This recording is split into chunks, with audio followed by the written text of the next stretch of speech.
So in this video, I just want to talk about my general direction of my portfolio. I have to admit, I feel a little bit confused. So I took a step back because all of a sudden I lost confidence in certain strategies. Or maybe they are good, but I'm just not patient. So maybe it's not suitable for my type of personality. So I thought I'd just make this video just talking about my thought process and just let me know in the comment section below what you think. So in my TFSA, remember I had covered calls on the Qs. Well, I closed it today. If I go under orders and executed, you could say I closed it for 212.94. So it was a 213 covered call. So I had bought the Qs at an average price of 221 and I was selling covered calls on it every week. And then the Qs just went past me. It went faster than my covered call strikes. So let's say the Qs was trading at 200 on Monday, I would sell the 209 strike for Friday. Several weeks in a row, the Qs just kept going past that strike and I couldn't catch up because I would try to roll for a credit. So I'd buy back the 209 strike that got passed and then I would sell the next week's strike, sometimes 212, 213 for example, but then the Qs was at 220 or something. The Qs had nothing to do with the rest of the market. So then I ended up stuck. So I was stuck at 213 strike because I was always trying to roll for a credit. That's why I was stuck, because I was rolling for a credit. I was stuck at a 213 strike while the Qs was trading at 260s and my cost was 221. I did collect a lot of credits. So if I look at the last 3 months, this is just the last 3 months, you could see that I collected $60, $50, $38, $40, $50, $58, $30, $90. But even I started doing cover calls on the Qs in February, so I was collecting even more back then. And I had shares that I bought, 34 shares that I bought at an average price of 221, which I sold at 244 when I thought that 250 was crazy. So I sold it at 244. Didn't know that it was going to reach 260, of course. So made profit from those shares, from the 34 shares. Made profits from the credits that I was selling, the covered calls. But of course, I lost money by selling my shares today at 212.94 when my average cost or purchase price was 221. So regardless, right now I've got 0 positions in my TFSA.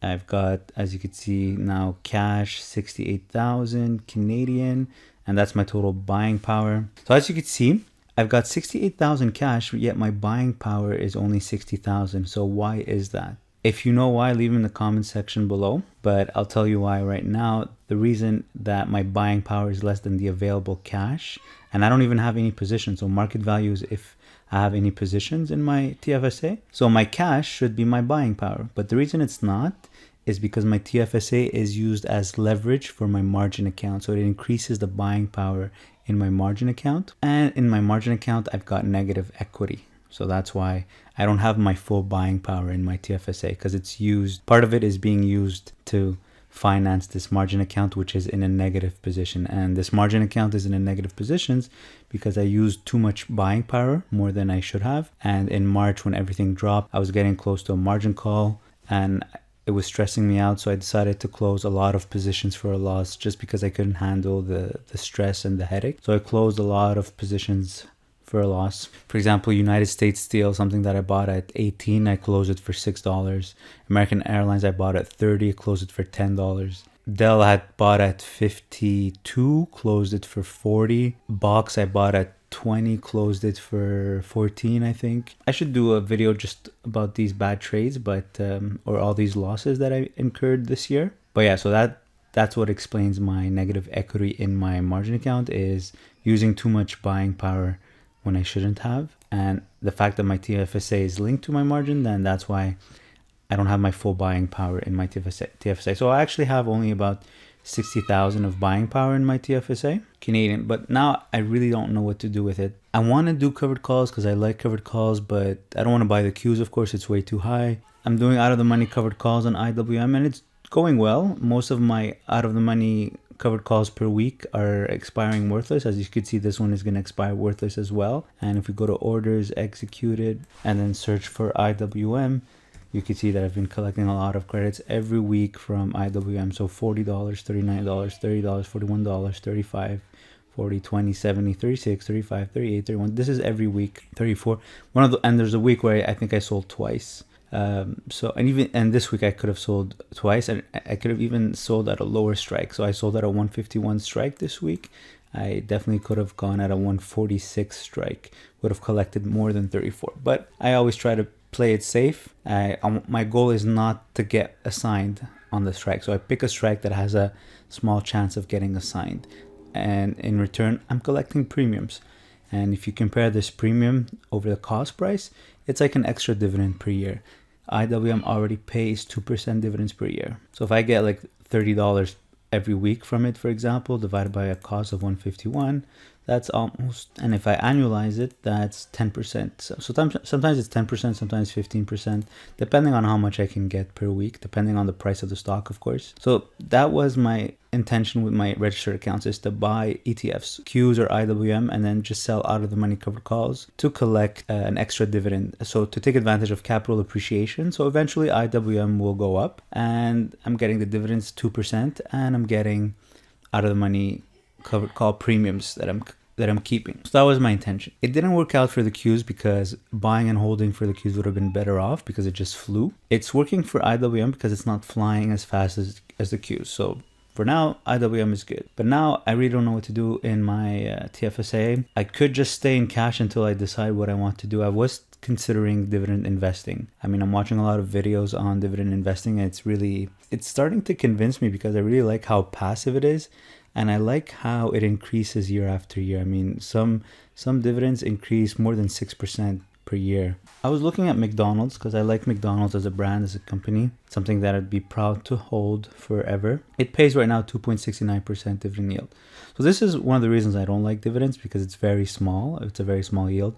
I feel like by selling premiums, you could make more than that. But anyway, so if I look into dividend investing and I look at McDonald's, and if we look at the growth, so let's see in the past, let's say 15 years. So you can see right now it's paying a dividend of about $1.25. If we look at, let's say 2010, it was paying a dividend of 55 cents. So in about 10 years, you would have doubled your dividend. So $1.25 divided by 55 cents, 2.27 times in 5 years. So right now the yield on McDonald's is 2.69, but I know in 10 years, on average, it'll double. So it'll be about 2.69 times 2.27. It'll be about 6% in 10 years. So 10 years is a lot. And just to get 6%, it's not that much either per year in income. And that's 6%. That's 6% of your original capital, the capital that you put in today. But for this yield to reach 6%, most likely the price of the stock will have also gone up. So the ending yield or the current yield in 10 years will also be about 2 to 3%. Because if you take the dollar amount in dividends divided by the cost or the price of the stock, it'll come up to 3%. Sometimes I actually feel that they increase the dividends just to match the stock price so that they stay at the same dividend yield, a target dividend yield that they probably have in place. But regardless, you put in, let's say 10,000 now, you're getting what, $300 per year? Well, without doing anything, in 10 years, you'll be getting $600 from that same capital that you put in today. And it just keeps growing and growing year after year. And I just like how passive it is. It's something you don't have to do. You don't have to do anything to receive it. It's super simple and it can be inherited very easily as well. And in 20 years, 25 years, 30 years, it'll be a much bigger amount. Not only are you getting an increase in your income, the dividend income, but you're also getting capital appreciation. So your equity, your net worth increases over time as well. It's less stressful than selling premiums. We can look at Coca-Cola, for example. It's another potential dividend play I could make. Right now, it's got a 3.64 dividend yield. Let's look at the past 10 years, what kind of growth the dividend had. So right now, it's paying 41 cents. And in 2010, it was paying about, if I can just land on a dividend here. So this is 2009. So in 2010, it was paying about 22 cents. So once again, this is also a doubling. In 10 years, it doubled its dividend yield. Let's look at Johnson & Johnson. Or let's look at JP Morgan, actually. I think JP Morgan should be a good one. So right now, JP Morgan has 3.86. Now let's look at the past 10 years. Right now, it's paying a dividend of 90 cents. And if we look in 2010, it was paying a dividend of 5 cents. Okay, that seems kind of low. It was paying 30 cents in 2012, 25 cents in 2011, 5 cents in 2010. This is probably an exception because that's way too low, or that's Here, let's go to 2005. Yeah, you see 2005, they were paying a dividend of 34 years. So in 2005, they were paying a dividend of 34 cents. So it looks like in 2010, they probably cut their dividends. But regardless, so if we look at 2000, if we compare with 2005, so 15 years ago, they were at 34 cents, and right now they're at 90 cents. So almost tripled, right? So 90 divided by 34, 2.64, and that's in 15 years. So right now they're at 3.86 yield about, so times 3.86. So in 15 years, you'd be getting about 10% yield on your initial capital. And that just keeps growing year after year. If we look at ExxonMobil, yield right now is 8%, so that's amazing. Who knows if it's sustainable, because I think their payout ratio is quite high. I think it's over 100%. So they're paying out in dividends more than they actually have in profits right now. So right now they're at 87 cents, and if we look back at 2000, or even let's look at 2010 they were at 44 cents. So 44 to 87, they doubled. They easily doubled in 10 years as well. So that means if they continue paying dividends and they grow at the same rate, in 10 years you'd be getting 16% yield per year on your initial capital that you put in today. So this is something I am considering, just leaving my registered account in dividends to have it run completely passive. It is something I won't be able to take advantage of it right now because 2 or 3% per year isn't much, but in the future, maybe I'll thank myself in the future. And in my RESP, I have my Dell covered call here that I'm trying to close. I've got an order trying to close it for 39.25. Let's see what's possible. So it's trading between 39.01 and 39.42. So I could probably bring it down to 20 cents. I think it'll get filled. Let's try send order. 39.2. Send order. Not yet. Okay, so you're probably seeing that I bought the stock at 40. 39.66. Why am I getting rid of it at 39.20? Well, I collected a lot of premiums from it. If we look at orders executed, collected $2. The last time was, and it had an expiration of October 2020. So I'm getting $1.25 in advance without having to wait until October. So that's not a bad deal to get out of the trade right now. Got $1.80 last. I got $1.70 the time before. So this only stops at 3 months, but I've been collecting a lot of credits from Dell. So this was actually a very profitable covered call trade. If we ignore the fact that if I had bought and held, I would have been better off, of course. But I don't know this. I don't know that the stock was going to 53. The premiums that I collected, that's tangible. That's something I got right away without having to know or predict where the market is going. So if the market was still, if Dell was still trading at 40, I still would have had that premiums, if not more. But yeah, Dell happened to jump to 53. So in this case, buying and holding would have been better off. But in the case where you don't know what's going to happen, in the case where it just trades in a trading range and stays in the same price for a while, selling covered calls was a way better deal. And I still came out on top. I still have a profit, so I can't be disappointed. And then once I get my money back, I would probably invested in a dividend stock, even a Canadian bank stock like TD. Let's see what it pays right now, TD. So TD has a dividend yield of, let's look up the stock, not the options. It's got a yield of 5.24. I find Canadian stocks to be better with dividends. Dividends are higher and they seem to grow faster. All right, so 5.24 yield right now, 52-week close 49, stock is at 59, 52-week high is 77. So even right now, it's priced, it's not a bad price. It's at $60. So not that far off from the 52-week low. So it's not like I missed out on it by not buying it in March, of course. Yeah, see, it went all the way up to 65 and now back down to 60. So it could be a good deal. Let's look at the dividend growth. It pays a dividend of 74 cents right now, or 79 cents. And let's look at 2015. It was paying a dividend of 47 cents. So from 74 to 47, and this is 5 years, so this is the 5-year growth. So 74 to 47, so 1.5 times the yield. So if, let's say, the next 5 years is going to be the same rate, so that times 5.26 I think was the yield right now for TD. So in 5 years I would have an 8% dividend yield on my initial capital, and then in another 5 years I would get about 1.57 again. I would get about 13% dividend yield. So in 10 years, I could be at 13% yield on my initial capital, which is really good. Anything over 10%, I guess, consistently every year would be definitely very good. And this is going to only grow year after year. But that means I would have to wait 10 years to actually take advantage of a 13% yield. And that's a 13% yield of my initial capital, not my current market value capital. Because most likely when my yield is going to be at 13, the stock is going to be much more expensive.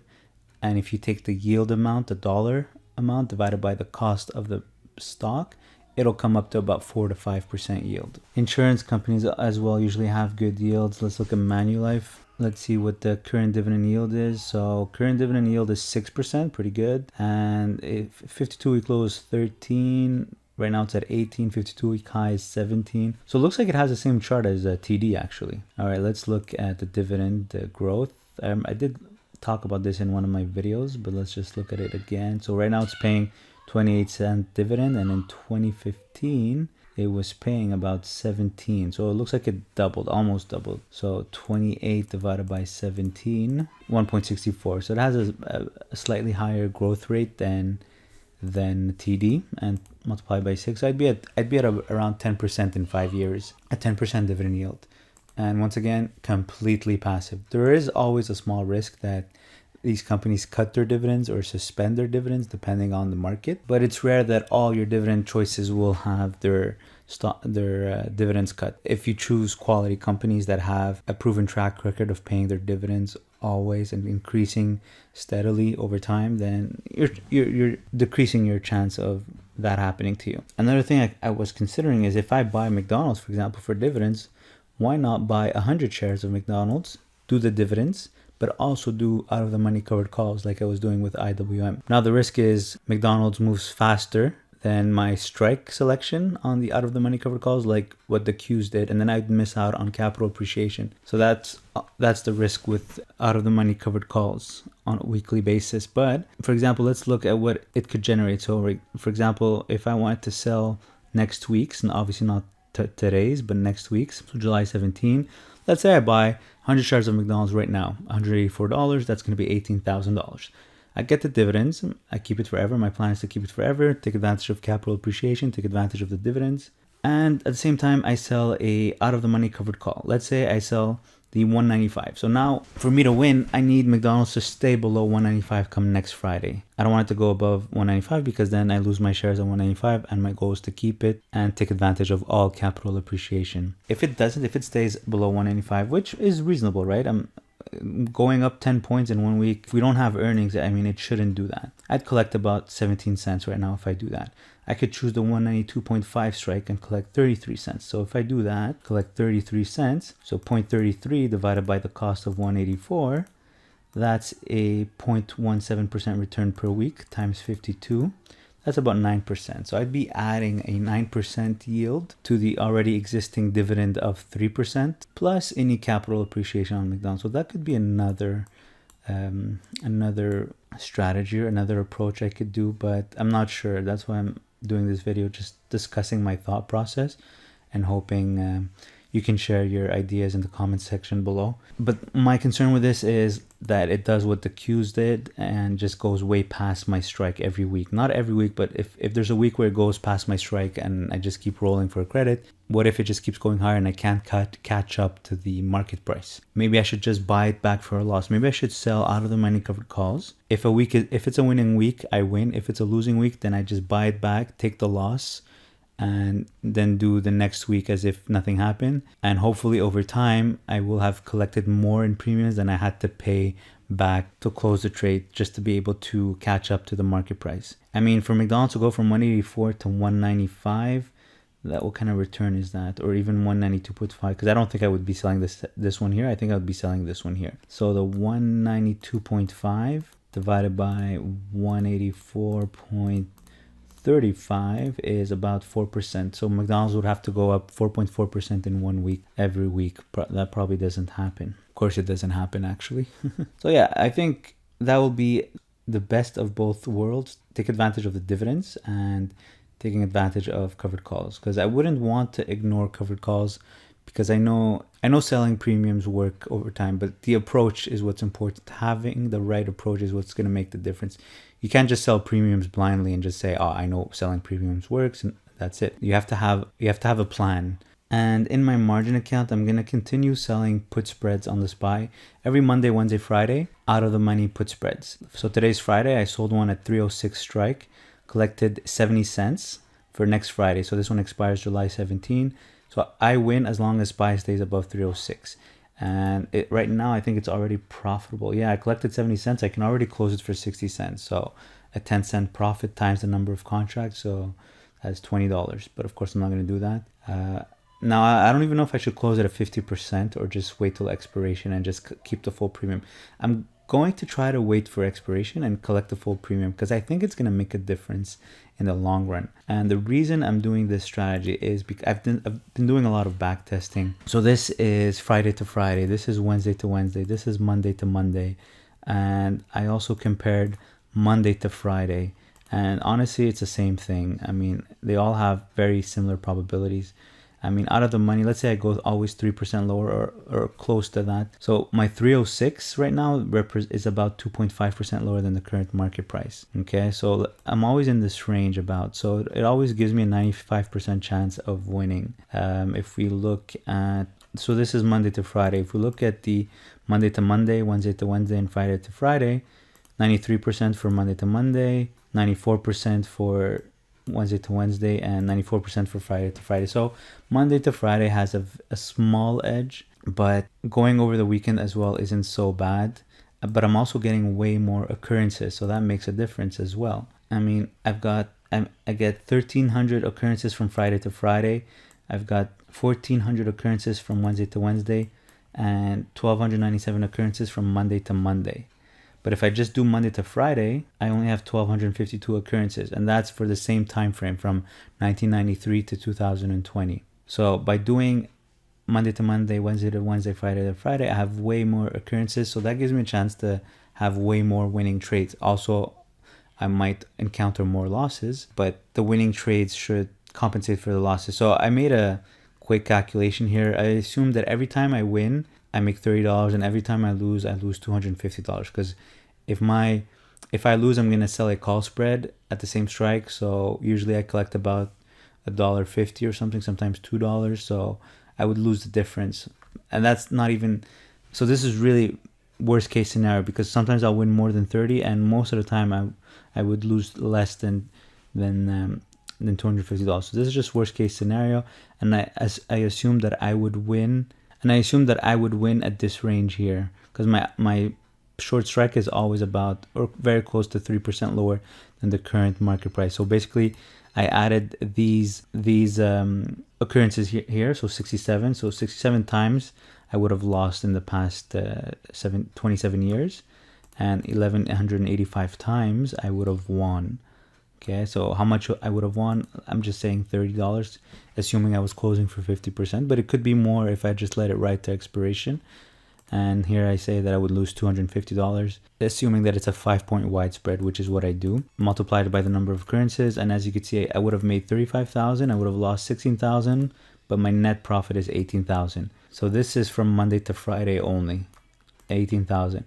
But then if I do Monday to Monday, Wednesday to Wednesday, Friday to Friday, I'm increasing these occurrences. So 13,000 or 14,000 for Monday, 17,000 for Wednesday, and 17,000 for Friday in the same time frame, just because I increased my occurrences. And honestly, I like put spreads because it's very relaxed. I just place them and just let the market do what it has to do. I'm capped, my loss is capped, so I'm never gonna get a huge surprise and lose a lot of money. And it's pretty simple, almost passive, because it's every Monday, Wednesday, Friday in the morning I place it and then just ignore it, let it ride a bit, and then decide if I want to close it for 50% or just let it ride till expiration. And even if I want to close it for 50%, here I don't have an order now, but I can just put a limit order to close it. So I click create order here, and I sold it for 70, so I can close it for 0.35, put good till cancel, send order, buy to close, sell to close, and I could just send order, and then it just stays there. And then if it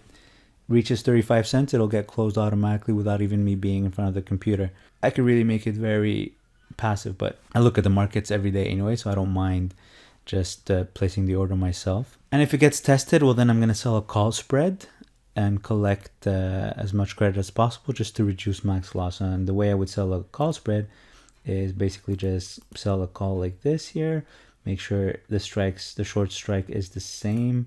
So 306 short strike, and then add 5 points, so 311. And now this is just the beginning of the trade. So of course I wouldn't be receiving $4 if I did this. But actually, if I do this trade, I would actually have potentially almost, my max loss in this case would be 30 cents. And I would make money if the SPY starts dropping close to 306, but I'm not going to do that. But yeah, so this is the trade I would do if the SPY starts dropping or goes below 306. I would do this trade. Right now I can collect $4, but if the SPY drops, I'm not going to be collecting $4. I'll probably be collecting $2 or something. So that'll help me reduce my max loss. And who knows, maybe the trade will end up being a winner, because if I do that and then the SPY ends up closing July 17th at 306, then I can actually make a profit out of it. So that's my plan in the margin account. And this week, actually, I did a naked put on Spotify. If I can find it here and executed. Yeah, there we go. So if we look up Spotify, so I did a naked put at a 250 strike on Monday morning. Spotify was trading at 270. But then Spotify dropped to 255. So that really stressed me out. I collected $1.80, but I held on to it. I stuck to the plan. And I held on to it because I knew that based on probabilities, it had an 80% chance of winning. And then it eventually went up, and I closed it on July 8th. I closed it for 80 cents. Now, of course, right now it's going to expire worthless. I could have kept the full premium if I did nothing. But I have to admit, I was pretty stressed in this trade. And I didn't like that. I didn't like being stressed all day, because that's not the point. I want my money to work for me, not to stress me out all the time. Even though it's a great strategy, it might not be suitable for me because I can't handle the stress. So this is maybe I'll continue doing some of these trades from time to time, but it won't be my go-to strategy, just because sadly I can't handle the stress. And in fact, there was another opportunity this week on Spotify, or even today, like even right now, there could be an opportunity. I could sell the calls on Spotify right now. If we look at July 10, Spotify right now is at 274. You could sell the 285. No, probably not. You could sell the 280, but now it's getting a bit too close. So we're 5 points away. We could sell the 280 and collect maybe 40 cents, 45 cents. Do 2 contracts. That's $90. Collect $90 with 2 contracts, as long as Spotify stays below 280 by the end of the day. The high of the day for Spotify was 278.9. Now that's, of course, it's a little dangerous, a little stressful, but I'm just giving you an example of what's possible. And in fact, on Wednesday, I would have been able to sell the 310, on Wednesday, I would have been able to sell the 320 call on Spotify and collect 70 cents. So 70 cents for the 320 call on Spotify on Wednesday. But because it had 2 days to go, I was always afraid that who knows, maybe something could happen. An article comes out and Spotify just jumps 20 points overnight. So it's really, really unlikely, but that small grain of possibility made me scared. These are the opportunities out there, is selling out of the money premiums from Monday to Friday on high volatility stocks. I feel like I need an approach. Like, what's the plan if I get tested? What's the plan if the trade goes against me? Do I just keep rolling? Do I take the loss and move on to a new trade? I'm leaning more towards taking the loss and moving on to a new trade, because sometimes rolling, you can end up rolling forever. And if I look at the Monday to Friday, this is just the SPY, but usually the SPY is the market, really. So if the market drops, the SPY drops. The SPY drops because the rest of the market is dropping. So you can see that we've had only in 29 years or 27 years, we've had only one occurrence where the SPY dropped in the same week from Monday to Friday, dropped 17%. Another occurrence, it dropped 10%, 9%, 8%. And if we look at the 2000 bubble from 2000 to 2003, which was a bear market where it just kept dropping steadily, you can see that from Monday to Friday wasn't so bad. This was a 2% drop. So if we were doing naked puts there, or put spreads from Monday to Friday, would have been a winner. This would have been a winner. This one would have been a small loss, depending on how you managed it. This would have been a winner. So even in a down market, selling puts works, because depending on the approach, of course, from Monday to Friday seems to work very well. You're creating occurrences, many occurrences, many winning occurrences. And look at this. All this is all winners. These are all winners here from Monday to Friday. That's if you close on Friday. You don't hold over the weekend. If you hold over the weekend, it's a different story. If we look at holding over the weekend, that would be this here. Let's look at Friday. And this is 2018. Let's go to 2000. So 2000, you've got -4 here. You've got -5. Yeah, -7. See, we didn't see a -7 from Monday to Friday. But from going over the weekend, you'll have more of the big losses. Otherwise, it looks pretty good as well. Most of them are winners. And you have more occurrences as well. You have the Friday, you have the Wednesday, and you have the Monday. So you're creating yourself more occurrences by doing Monday to Monday, Wednesday to Wednesday, Friday to Friday. Or that's what I'm doing, at least with the put spreads. And because it's a spread, so my loss is capped. It's capped by the long option that I'm buying. So if I go back to my account here, orders, so my max loss is capped by the 301 put option that I buy. If I didn't buy that, I would have collected $1.86.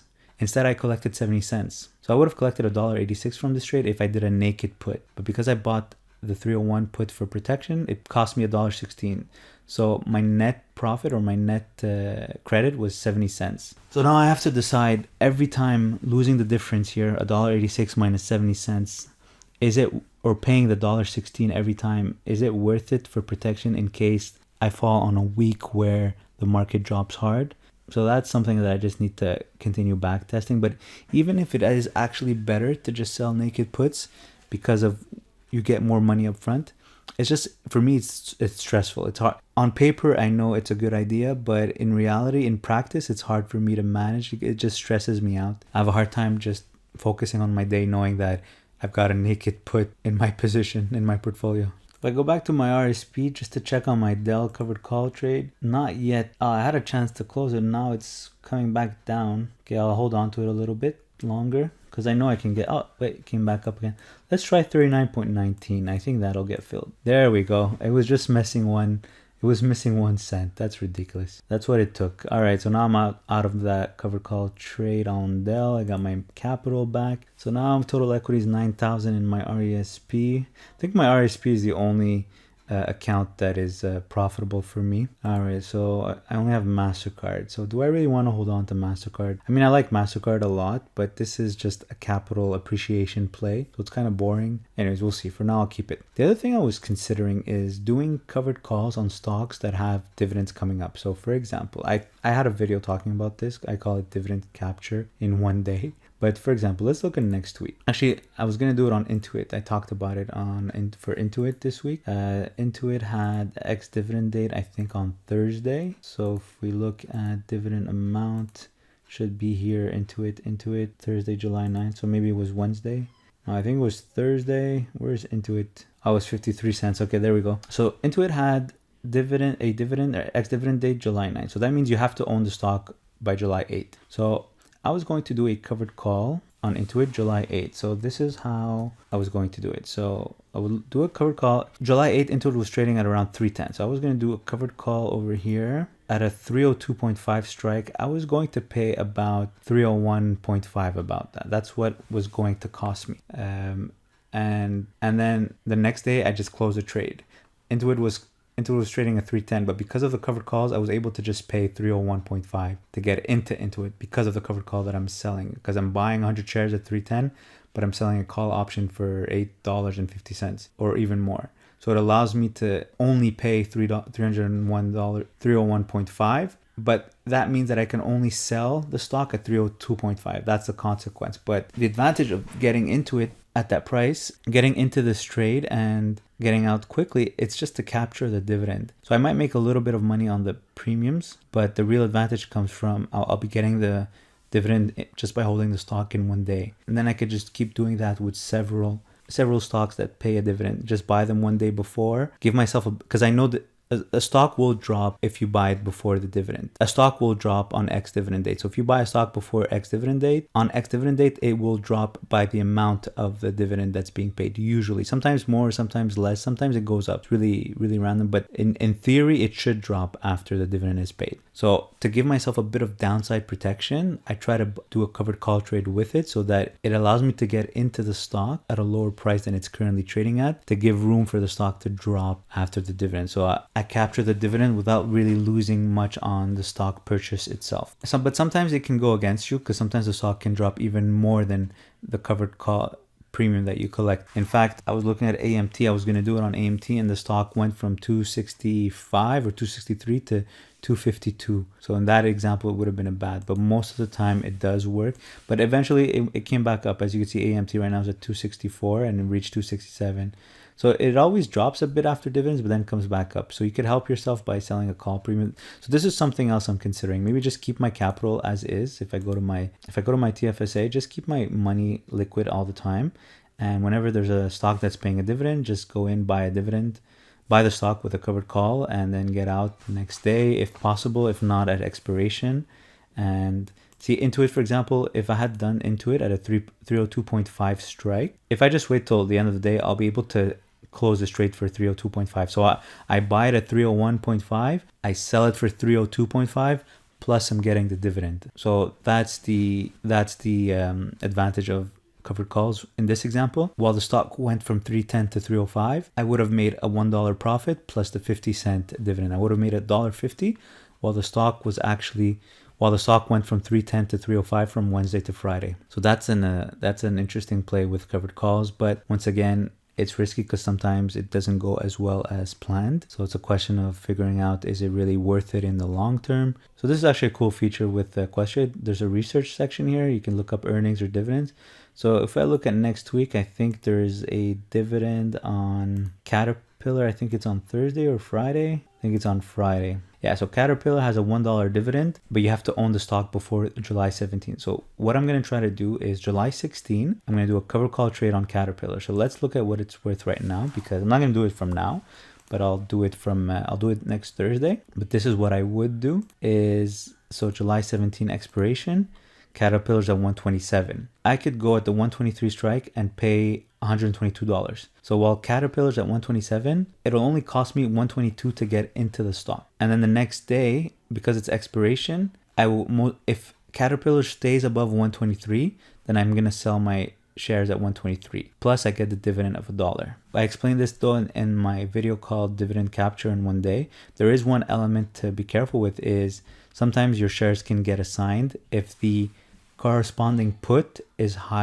lower. If the corresponding put of the 123 strike is lower than the dividend amount, then your shares would get called away at a 123 strike. But even if that happens, in this case, I made a $1 profit anyway, so I don't care if I lose my shares at 123. So you always have to, if you do this strategy or this approach, you have to make sure that there's enough profit with the covered call trade alone in case you get assigned. Plus with Questrade, there's $25 fee, so you have to make sure you have enough to pay for that $25 fee. So in this case, let's say I place this trade and I get assigned at 123. I don't care, I just made $75 in one day with very little risk. If I don't get assigned, I get the $1 profit from the covered call, plus I get the $1 dividend. So this is also something else I was considering, but as you can see, I'm a little bit all over the place. I'm a little bit confused. I feel like I lost my confidence. I'm not sure which strategy to follow. Definitely, I'm not going to do buy and hold on its own. It has to be complemented with something else, either dividends or covered calls. If I do covered calls, there's different approaches to covered calls. There's buying and holding and then just doing out of the money weekly covered calls.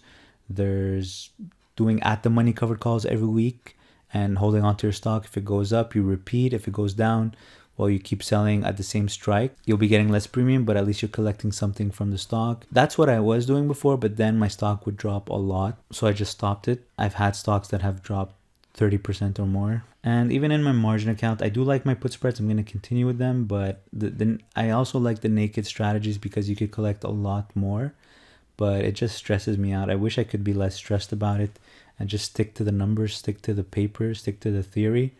But yeah, I guess it's just not for me. All right, so I think I've talked enough. Let me know what you think in the comment section below. And like always, if you can open an account with Questrade to trade on stock market, use one of my referral codes below. One of them gives you up to $250 back depending on your deposit. The other one gives you $50 in free trades regardless of your deposit. If you enjoyed this video, click the like button, share with a friend, and subscribe to the channel. Thanks for watching.